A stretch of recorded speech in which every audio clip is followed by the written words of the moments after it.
OYO एक ऐसा brand है जिसके बारे में भारत का शायद ही कोई ऐसा नौजवान होगा जो नहीं जानता होगा। तो आज के इस वीडियो में बात उसी ओयो होटल के एक कामयाब बिजनेस की और उस बिजनेस को शुरू करने वाले उसके कम उम्र मालिक की भी, जिसने बिना पढ़ाई लिखाई के ही इतना बड़ा बिजनेस खड़ा कर दिया। तो चलिए बिना देर किए हुए इस दिलचस्प कहानी की शुरुआत करते हैं। दरअसल साल 1993 में 16 नवंबर को उड़ीसा के एक छोटे से गांव बिसम कटक में, जो कि रायगढ़ जिले में पड़ता है, वहां एक बच्चे की पैदाइश होती है और घर वाले उस बच्चे का नाम रितेश रखते हैं। रितेश का परिवार एक मारवाड़ी परिवार था, तो इस वजह से रितेश के नाम के आगे अग्रवाल जोड़ दिया गया और इस तरह रितेश का पूरा नाम हो गया रितेश अग्रवाल। वैसे तो मारवाड़ी फैमिली में बिजनेस करना उनके डीएनए में शामिल होता है, लेकिन उसके बावजूद रितेश के घर वाले कोई खास पैसे वाले नहीं थे। एक छोटा मोटा बिजनेस था, इससे ज्यादा उसकी कोई हैसियत नहीं थी। तो इसी वजह से रितेश का बचपन बहुत ही सादा अंदाज में गुजरा। लेकिन बचपन से ही रितेश को बिजनेस और टेक्नोलॉजी में काफी दिलचस्पी थी और इसी दिलचस्पी की वजह से रितेश अग्रवाल नाम का ये लड़का केवल 13 साल की उम्र में अपने बिजनेस की शुरुआत कर देता है। और शुरू शुरू में वो बहुत छोटे पैमाने पर मोबाइल का सिम कार्ड बेचा करता था। लेकिन कहते हैं ना कि होनहार बिरवा के चिकने चिकने पात, यानी जिस पौधे को आगे चलकर अच्छा होना होता है उसके पत्ते शुरू ही से अच्छे अच्छे निकलने लगते हैं। तो रितेश के साथ भी कुछ ऐसा ही होने वाला था। रितेश सिम कार्ड जरूर बेच रहा था, लेकिन उसके ख्वाब कहीं ज्यादा बड़े थे। वो तो बस पांव जमा रहा था और जिंदगी के चैलेंजेस को समझ रहा था। आखिरकार हाई स्कूल के बाद उसने कॉलेज में एडमिशन लिया, लेकिन पढ़ाई लिखाई करना उसका शौक नहीं था, बल्कि उसका शौक था खूब पैसे कमाना। और रात दिन वो यही सोचता रहता था कि बहुत सारे पैसे कैसे कमाए जा सकते हैं। तो पढ़ाई का शौक ना होने की वजह से रितेश ने कॉलेज छोड़ दिया और दिल्ली में आकर के वो रहने लगा। और जब दिल्ली में रहने के दौरान रितेश को कई बार कम बजट वाले होटलों में ठहरने का मौका मिला, तो यहाँ पर रितेश ने देखा कि कम पैसे में ठहरने के लिए होटल के कमरे तो मिल जाते हैं, लेकिन ऐसे होटलों में कोई खास फैसिलिटी नहीं होती है और सफाई सुथराई तो भूल ही जाओ। और पैसे के मुकाबले में अगर देखें तो सर्विसेज भी कोई बहुत ठीक ठाक नहीं होती। तो बस यहीं से रितेश के दिमाग में एक आइडिया आता है कि क्यों ना एक ऐसा सिस्टम बनाया जाए जहां थोड़े से पैसे में होटल के कमरे भी लोगों को मुहैया कराया जा सके, साथ ही वहां पर फैसिलिटी भी हो और सफाई सुथराई का भी ख्याल रख लिया जाए। और अगर ऐसा हो गया तो लोगों को कम पैसे में एक बढ़िया रूम मिल जाएगा और उसके साथ में जरूरत भर की सारी चीजें भी होंगी, तो यकीनन लोग इस मॉडल को पसंद करेंगे।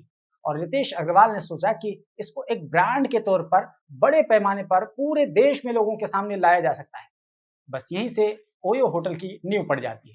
लेकिन ये नींव अभी धरातल पर नहीं थी, बल्कि रितेश के दिमाग में थी।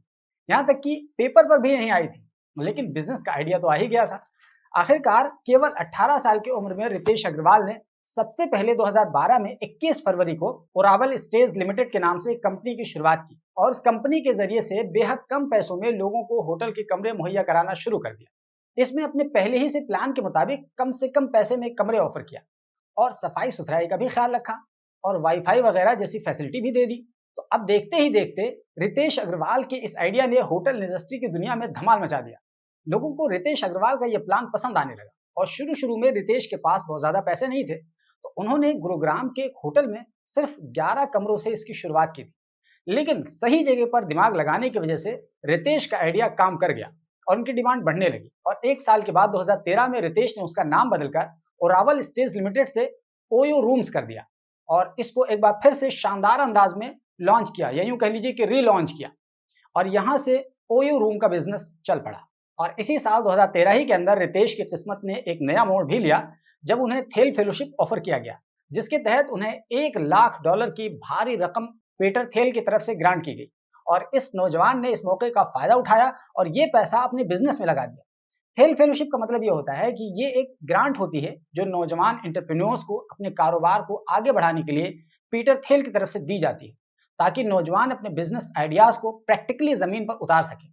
और ये मौका रितेश ने गनीमत जाना और इस भारी भरकम रकम को अपने ओयो होटल के बिजनेस पर लगा दिया, उसको एक्सपेंड करने में, उसको बढ़ाने में। क्योंकि रितेश का आइडिया बहुत शानदार था, तो उसको देश भर में एक्सेप्ट किया जाने लगा और चंद ही सालों में ओयो भारत की सबसे बड़े बजट होटल की एक चेन बन गई।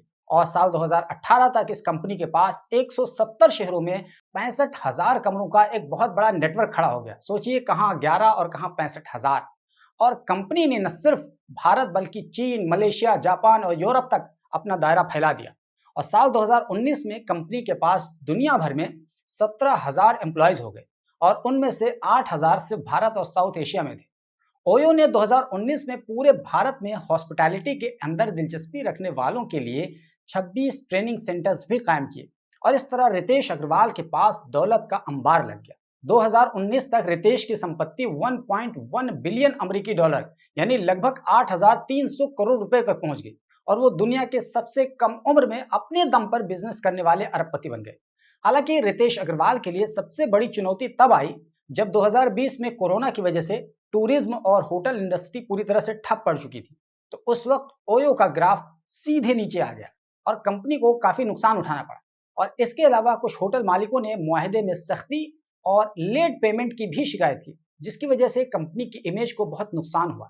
लेकिन रितेश ने इस मुश्किल हालात में भी हिम्मत नहीं हारी और उन्होंने कंपनी के मॉडल में कुछ जरूरी बदलाव किए, जैसे कि कुछ खर्चे कट किए। जिस तरीके से जुलाई 2021 में ओयो ने 660 मिलियन के फाइनेंसिंग डेट को बंद कर दिया था और उसके अलावा कंपनी ने नए मौके की तलाश की शुरुआत की, जैसे कि जनवरी 2022 में ओयो कंपनीज के साबिक या मौजूदा एम्प्लॉयज के लिए कंपनी के शेयर्स को खरीदने का ऑफर दिया गया और लोगों ने खरीदा भी और इससे कंपनी के वैल्यूएशन को काफी बूस्ट मिला। और जब कोरोना का दौर खत्म हुआ तो एक बार फिर से ओयो की गाड़ी पटरी पर आ गई और अगर फिलहाल की बात करें तो ओयो की वैल्यूएशन बहुत बेहतर है।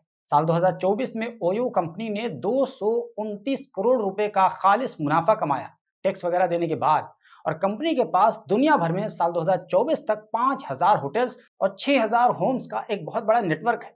वैसे तो ओयो का नाम आते ही सबसे पहले नौजवानों के दिमाग में एक ऐसे होटल का कॉन्सेप्ट आता है जहां पर बिना शादीशुदा जोड़े जाते हैं, लेकिन सच्चाई दोस्तों ये नहीं है। सच्चाई ये है कि हजारों की संख्या में तीर्थ यात्री भी ओयो होटल में ठहरते हैं और विदेशों में तो आम होटल की तरह ही ओयो होटल को देखा जाता है। तो इतने बड़े होटल इंडस्ट्री में अपनी एक नई और अलग पहचान बनाने वाले रितेश अग्रवाल की उम्र अभी केवल 32 साल है और इस नौजवान ने जनवरी 2025 तक 4.18 बिलियन अमेरिकी डॉलर की वैल्यूएशन वाली कंपनी खड़ी कर दी और ये दिखा दिया है कि अगर हिम्मत और हौसले से काम लिया जाए, थोड़ा सा दिमाग लगाया जाए, तो पढ़ाई लिखाई की कोई बहुत ज़्यादा हैसियत नहीं बचती है दोस्तों। और बिना पढ़ाई लिखाई के भी ठीक ठाक पैसे कमाए जा सकते हैं। इसका ये मतलब नहीं है कि मैं पढ़ाई को इनकरेज नहीं कर रहा हूँ, लेकिन मैं एक एग्जाम्पल बता रहा हूँ। अब आखिर में थोड़ा सा रितेश अग्रवाल की पर्सनल लाइफ के बारे में भी जान लीजिए। तो रितेश अग्रवाल दरअसल उनकी शादी 2023 में 7 मार्च को लखनऊ में हुई थी और उनकी पत्नी का नाम गीतांशा सूद है। इन दोनों ने 10 साल तक एक दूसरे को डेट किया था और दोनों की शादी बहुत ज़्यादा चर्चाओं में इसलिए भी थी क्योंकि इस शादी में राष्ट्रपति द्रौपदी मुर्मू और प्रधानमंत्री मोदी को भी दावत दी गई थी। दरअसल रितेश अग्रवाल अपने निजी जीवन में इंट्रोवर्ट है और बिजनेस को लेकर वो काफ़ी संजीदा रहते हैं। रितेश ने एक ट्रस्ट भी बनाया है जिसका नाम रितेश अग्रवाल फाउंडेशन है और इसके जरिए रितेश अग्रवाल भारत के अंदर नौजवान बिजनेस करने वालों की मदद करते हैं और वो ऐसा इसलिए करते हैं क्योंकि उनका मानना है कि उन्हें भी किसी ने मदद करके ही यहाँ तक पहुँचाया है। इसी तरह उन्होंने अपनी संपत्ति का 2 बिलियन अमेरिकी डॉलर चैरिटी में देने का अहद किया है, जो ये बताता है कि रितेश अपने समाज को वापस लौटाने की भी नियत रखते हैं। तो दोस्तों ये थी रितेश अग्रवाल के ओयो की मुख्तसर सी कहानी, वो ओयो जिसको भारत में एक अलग ही निगाह से देखा जाता है।